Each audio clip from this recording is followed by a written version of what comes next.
we got a car in the wall, Mike. Coming out turn 4. Hard crash at turn 4. Part of the racetrack where the drivers are hard on the throttle. And that car is going to roll up and come to rest here just before the start-finish line. Now the question is, it is. Now the question is, the leaders have all stopped. How many of the guys that stretched the stop and maybe didn't come in under the green flag?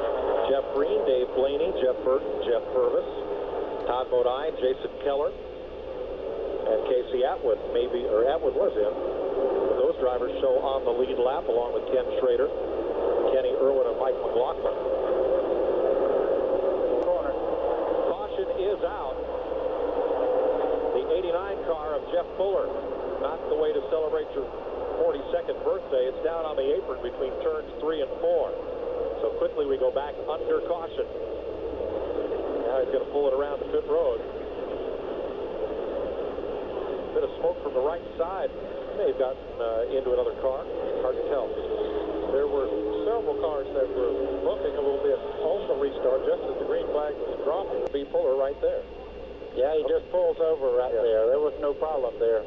What we're told is that Fuller, coming for the restart, one explanation from the scanner traffic is that his horse, LaJoy, got hung on the high side. He cannot advance. Trouble. Adam Petty. Hard in the wall, turn 2. Caution. Adam was running in 26th position. And no one will get a lap back from Matt Kenseth as they come to the flag. Valiant effort by Mike Skinner, but he was too far behind. Drove a great race up there, finished 6th. He's never been out of top 10, and 2 went to cut runs. Adam Petty slides along the turn 2 wall. Well, what Mark Martin is going to do, the crew is ready for his pit stop. Trouble on pit road. No, hard crash at turn 4. 2 cars, Atwood is one of them. Spins across traffic, and everybody snakes their way through, hard on the brakes. Spinning also Purvis. Purvis also one of the top 5 cars. Jeff Krogh is that yellow car, Ned, down at the track apron. He and Casey Atwood got together. And the fact that Mark Martin had committed himself to come into the pits, because he has gone back out, but that might have let some cars get back in the lead lap that had made it a pit stop. Here they come. Matt Kenseth in trouble at the start-finish line. Trying to get back on the lead lap, he spins all the way down through the grass. Whoa, look at the front valence there. He's got a lot of damage to the front part of the car right in that area right there. Aerodynamics won't be the same anymore. He was trying to beat Mark Martin back to the line, Ned, as you pointed out, and was flying off turn number 4. He had to go to the grass to miss both Atwood and Krogh, and he came flying in there, came back up on the pavement, tried to right the car, but it went spinning. Oops. Casey Atwood looked like just slipped up the racetrack a little bit into Krogh, and around they went. And then here comes Jeff Purvis trying to dodge. He got down on the grass and just lost traction, and he spun down the front straightaway here. Now, everybody's snaking their way through. It's going to be a while. See it again. They touch right there, and you can see Krogh hard in the wall on the driver's side of the car. Casey Atwood coming right at you up against the wall. Come into the picture. And Jeff Gordon right there as he goes down. And everybody snakes their way through. Now looking for the leader, who is not yet there. And there goes Kenseth. Man, right there. They just got Mark Martin up there that house. Trouble back straight away. 4, 5 cars have crashed. And this Bobby is the break that these guys Hillin, need. The break that these guys need that just passed the leader. They're back on the lead lap. And they do. All of them come to the line ahead of Jeff Green. Bobby Hillin, Jimmy Spencer, a few cars that I could recognize. That's Bobby Hillin there trying to right the car to get back into the pits and make adjustments on that car. And a rash of caution fever after 73 green flag laps starts this race. So Jeff Gordon, Mike Skinner, and Dale Earnhardt Jr. all got a lap back.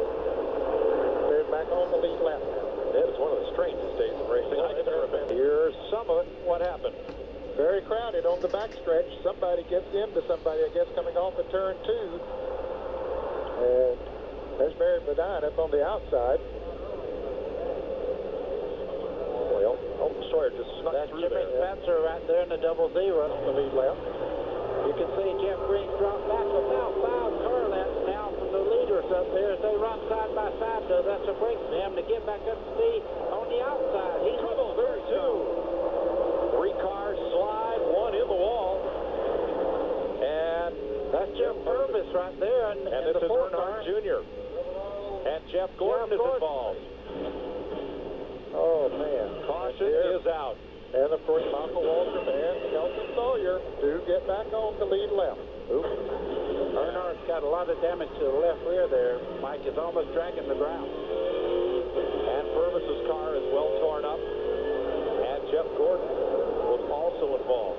So take 3 favorites, 3 heavy hitters out of contention for this win. Now that car is done. It's going to the garage area. No matter whether you drive it in or not, he's going to the garage. What happened here going into turn 1? Didn't pass.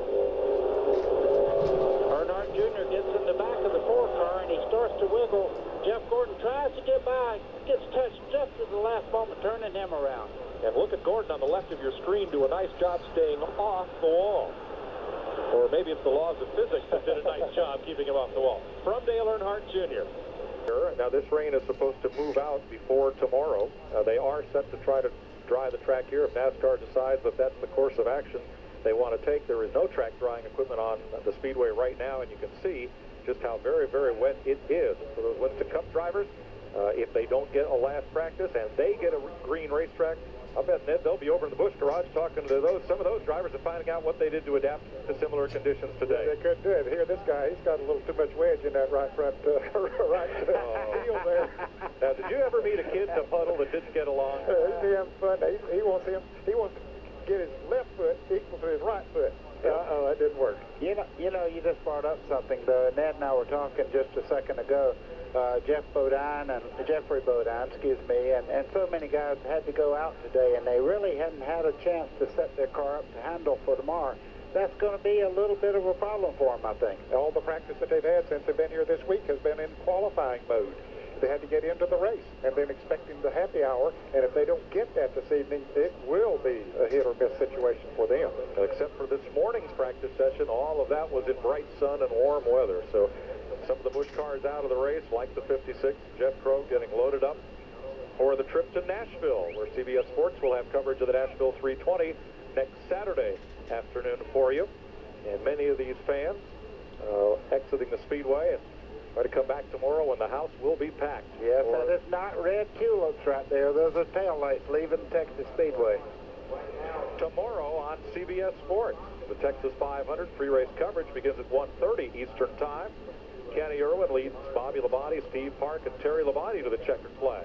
We're going to conclude our coverage from Texas at this time. If anything further develops on the Speedway, we'll be back here on TNN to bring it to you. Here's how they're running right now under this red flag with officially 37 laps to go. On the East Coast, you'll see Roller Jam. On the West Coast, regularly scheduled TNN programming. And if this race restarts, we'll be back here to Texas. What a day of weather, what a day of racing. Bay City Bombers, watch out! For Nick Berger, Ralph Shaheen, Bill Stevens, and Ken Squire, Ned Jarrett, and Buddy Baker, I'm Mike Joy.